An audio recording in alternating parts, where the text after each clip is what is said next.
In this video, we're going to go over how to make one of my all-time favorite appetizers, and that is mixed seafood ceviche. Great for the hot summer months, but also year-round, it's just delicious.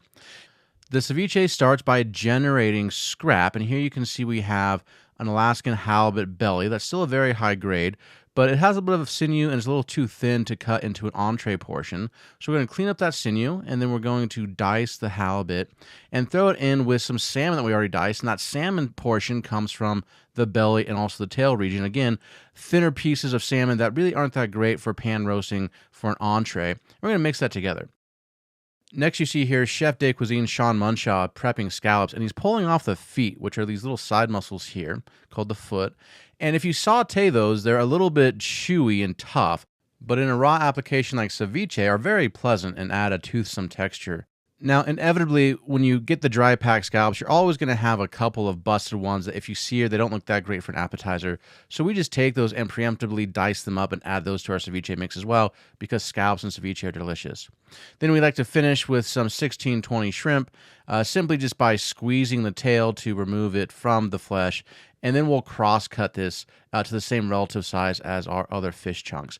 Now notice how Chef Sean is cutting everything roughly into about a 1/4-inch dice, which I think is perfect size for ceviche. Anything larger, it's not going to cook through all the way. Anything smaller, it's going to become dry and sort of grainy. Now, to consistently make a delicious ceviche, you can't just blindly follow a recipe, because the quantity of ingredients you need are dictated by two things that aren't consistent.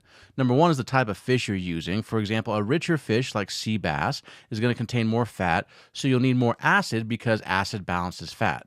And also, number two, the sourness of your lime juice will change drastically throughout the season and depending upon your source.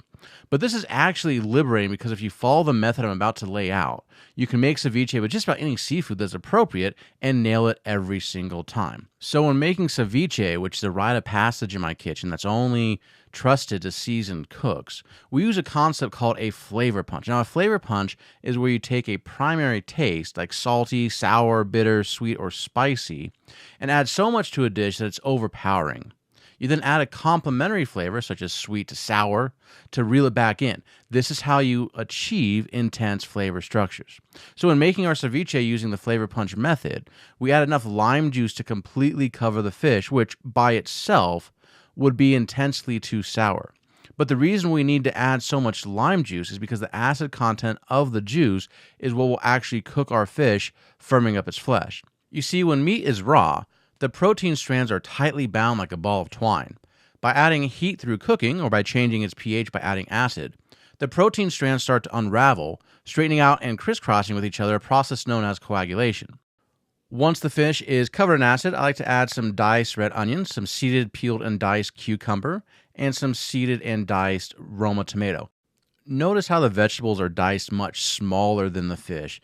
That's because we want the fish to be the star, front and center, and the vegetables to play a smaller background role, offering their flavor and their texture. Next, I like to add ketchup. Yes, ketchup, which is actually common in northern Mexico along with clamato, and the ketchup helps to round out the viscosity of the ceviche liquid. Now, this is where we slow down for a second so I can fully explain to you the ketchup thing. Number one, there is only one true ketchup, and that is Heinz 57. Everything else is just sweetened tomato paste.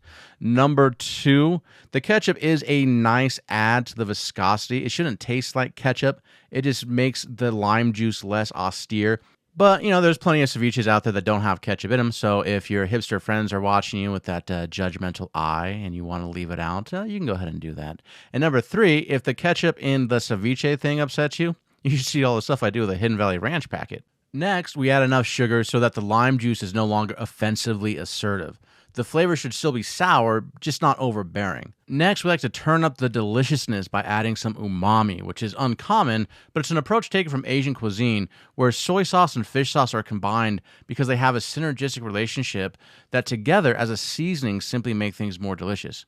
You'll know that you've added enough when the flavors in your mouth seem more cohesive, kind of like each member of a barbershop quartet singing in harmony at the same time. Now you want to finish by seasoning with some kosher salt, stir it all in, and then give it a taste. Now this is just a base seasoning. You're going to have to do some further adjustments, sometimes adding more sugar to balance the acid of the lime juice, sometimes adding more salt, a little bit of umami in the form of some fish sauce and soy sauce, and keep on just trusting your palate and going back, tasting it, and adjusting as necessary.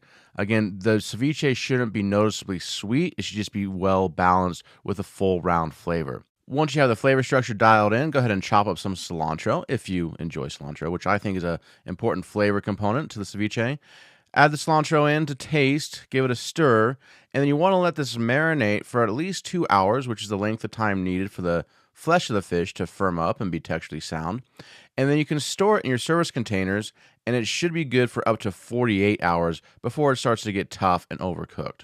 Now that you understand the underlying principles of how to make ceviche, you can take this approach and use almost any fish you want to create any flavored ceviche that you desire, with a few caveats on your fish choice. Obviously, use the freshest fish possible. When in doubt, throw it out. To the pro cooks in the audience, this is a great way to cross-utilize your fish scraps, but your ceviche is not a trash can, which I'm sure you know, so just act accordingly.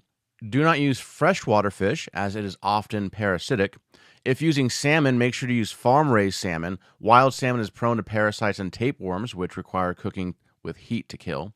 Scallops, shrimp, and firm-fleshed whitefish, such as sea bass, halibut, and cod, work excellent for ceviche.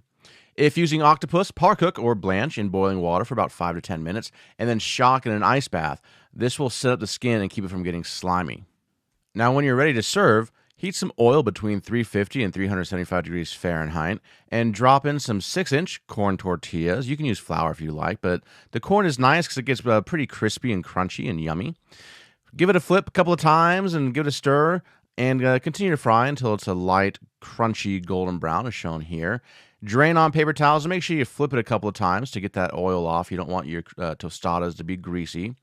Now, it's really important to season the tostadas while they're still hot. This way, the seasoning will stick to them. And you want to do a bare minimum of salt, but we also like to use a mixture of Mediterranean spices. Now, when it comes to the spices that we use to season our tostadas at the shore, it would be silly for someone trying to recreate this recipe at home to go out and buy each of these spices individually just to season their tostadas. But we already use these spice mixes quite a bit in other dishes, so it makes sense to us and gives the tostadas a unique flavor. The first spice is Ras al Hanout, which literally translates into head of shop. This is a North African spice blend that features the best spices carried by the merchant, with each blend being unique to the shop it came from. Common ingredients include cardamom, cumin, cloves, cinnamon, nutmeg, mace, allspice, ginger, and chili peppers, among other things.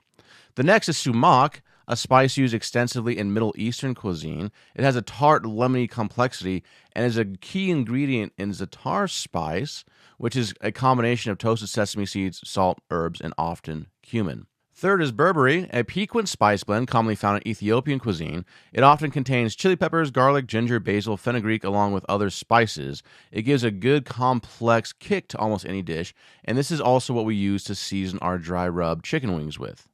And then, of course, kosher salt to add a baseline seasoning, which is important to all foods. To finish, spoon some ceviche into a bowl. Here, we're using a slotted spoon so it doesn't get too juicy. We like to garnish with a little bit of micro cilantro, but you can use fresh cilantro as well. Arrange the hot seasoned tostadas around the ceviche and serve.